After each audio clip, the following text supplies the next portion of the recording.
ਸਤਨਾਮ ਸਤਨਾਮ ਸਤਨਾਮ ਜੀ। ਵਾਹਿਗੁਰੂ ਵਾਹਿਗੁਰੂ ਵਾਹਿਗੁਰੂ ਜੀ। ਵਾਹਿਗੁਰੂ ਵਾਹਿਗੁਰੂ ਵਾਹਿਗੁਰੂ ਜੀ। ਸਤਨਾਮ ਸਤਨਾਮ ਸਤਨਾਮ ਜੀ।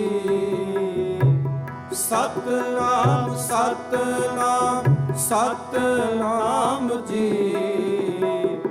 ਵਾਹਿਗੁਰੂ ਵਾਹਿਗੁਰੂ ਵਾਹਿਗੁਰੂ। ਤੁਸੀਂ ਜੁੜੇ ਹੋਏ ਹੋ ਪੰਜਾਬੀ ਰੇਡੀਓ ਯੂਐਸਏ ਦੇ ਨਾਲ ਤੇ ਮੈਂ ਹਾਂ ਪ੍ਰਵੀਨ ਸ਼ਰਮਾ। ਪੰਜਾਬੀ ਰੇਡੀਓ ਯੂਐਸਏ ਦੀ ਟੀਮ ਇਸ ਵੇਲੇ ਪਹੁੰਚ ਚੁੱਕੀ ਆ ਗੁਰਦੁਆਰਾ ਸਾਹਿਬ ਸਲਮਾ ਵਿਖੇ, ਜਿੱਥੇ ਵਿਸਾਖੀ ਦੇ ਸ਼ੁਭ ਅਵਸਰ ਦੇ ਉੱਤੇ ਨਗਰ ਕੀਰਤਨ ਜਿਹੜੇ ਨੇ ਗੁਰਦੁਆਰਾ ਸਾਹਿਬ ਹਾਈਲੈਂਡ ਐਵੀਨਿਊ ਵਾਲੇ ਗੁਰਦੁਆਰਾ ਸਾਹਿਬ ਜਿਹੜੇ ਨੇ ਉਹ ਸਜਾਏ ਜਾ ਰਹੇ ਨੇ। ਸਭ ਤੋਂ ਪਹਿਲਾਂ ਆਪ ਸਭ ਨੂੰ ਵਿਸਾਖੀ ਦੀਆਂ ਖਾਲਸਾ ਪੰਥ ਦੇ ਦਿਹਾੜੇ ਦੀਆਂ ਬਹੁਤ ਬਹੁਤ ਮੁਬਾਰਕਾਂ। ਤੇ ਉਸ ਮਹਾਨ ਦਿਹਾੜੇ ਨੂੰ ਖਾਲਸਾ ਪੰਥ ਸਾਜਨਾ ਦਿਵਸ ਨੂੰ ਸਮਰਪਿਤ ਜਿਹੜੇ ਨਗਰ ਕੀਰਤਨ ਨੇ ਇਸ ਟਾਈਮ ਸਜਾਏ ਜਾ ਰਹੇ ਨੇ ਤੇ ਅਸੀਂ ਪਹੁੰਚ ਚੁੱਕੇ ਹਾਂ। ਪੰਜਾਬੀ ਰੇਡੀਓ ਦੀ ਟੀਮ ਇਹਨਾਂ ਸਾਰੇ ਸਮਾਗਮਾਂ ਦੀ ਜਿਹੜੀ ਕਵਰੇਜ ਤੁਹਾਡੇ ਤੱਕ ਪਹੁੰਚ ਕਰੂਗੀ। ਤੁਸੀਂ ਦੇਖ ਸਕਦੇ ਹੋ ਪੰਜ ਪਿਆਰੇ ਜਿਹੜੇ ਨੇ ਉਹ ਜਿਹੜੇ ਨੇ ਗੁਰੂ ਸਾਹਿਬ ਦੀ ਸਵਾਰੀ ਦੇ ਅੱਗੇ ਨੇ। ਗੁਰੂ ਸਾਹਿਬ ਗੋਬਿੰਦ ਨੇ ਤੇ ਉਸ ਤੋਂ ਬਾਅਦ ਜਿਹੜੀ ਸੰਗਤ ਆ ਉਹ ਲਗਾਤਾਰ ਗੁਰੂ ਸਾਹਿਬ ਅਗਵਾਈ ਕਰ ਰਹੇ ਨੇ ਤੇ ਉਸ ਤੋਂ ਬਾਅਦ ਪੰਜ ਪਿਆਰੇ ਸੰਗਤ ਜਿਹੜੀ ਆ ਉਹ ਵਾਹਿਗੁਰੂ ਦਾ ਜਾਪ ਕਰਦੀ ਹੋਈ ਜਿਹੜੀ ਆ ਉਹ ਗੁਰੂ ਸਾਹਿਬ ਦੀ ਸਵਾਰੀ ਦੇ ਅੰਦਰ ਨਗਰ ਕੀਰਤਨ ਦੇ ਵਿੱਚ ਆਪਣੀਆਂ ਜਿਹੜੀਆਂ ਹਾਜ਼ਰੀਆਂ ਭਰ ਰਹੀ ਆ। ਸੋ ਇਸ ਟਾਈਮ ਦੀ ਲਾਈਵ ਕਵਰੇਜ ਜਿਹੜੀ ਆ ਤੁਸੀਂ ਦੇਖ ਰਹੇ ਹੋ ਗੁਰਦੁਆਰਾ ਸਾਹਿਬ ਜਿਹੜਾ ਸਲਮਾ ਤੋਂ ਆਪਾਂ ਇਸ ਟਾਈਮ ਜਿਹੜੀ ਸਾਰੀ ਜਿਹੜੀ ਰਿਪੋਰਟ ਆ ਤੁਸੀਂ ਇਹਦੇ ਤੇ ਜਲਦੀ ਦੇਖ ਸਕਦੇ ਹੋ।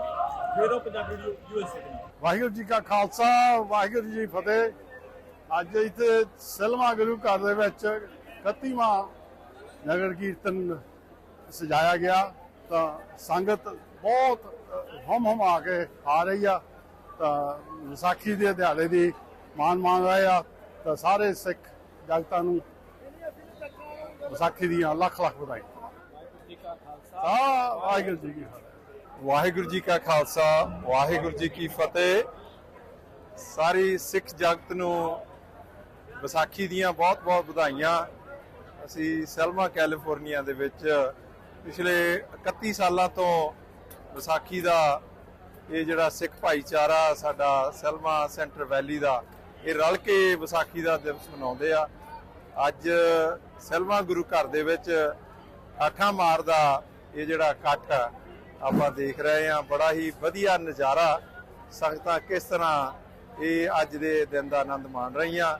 ਸੋ ਅਸੀਂ ਗੁਰੂ ਘਰ ਦੀ ਕਮੇਟੀ ਬਾਕੀ ਸਮੁੱਚੇ ਭਾਈਚਾਰੇ ਵੱਲੋਂ ਸਾਰੀ ਹੀ ਸਿੱਖ ਜਗਤ ਨੂੰ ਬਹੁਤ ਬਹੁਤ ਵਧਾਈ ਪੇਸ਼ ਕਰਦੇ ਹਾਂ। ਗੁਰੂ ਮਹਾਰਾਜ ਇਸੇ ਤਰ੍ਹਾਂ ਸਿੱਖ ਕੌਮ ਨੂੰ ਚੜ੍ਹਦੀ ਕਲਾ ਬਖਸ਼ੇ। ਸੋ ਵਾਹਿਗੁਰੂ ਜੀ ਕਾ ਖਾਲਸਾ ਵਾਹਿਗੁਰੂ ਜੀ ਕੀ ਫਤਿਹ।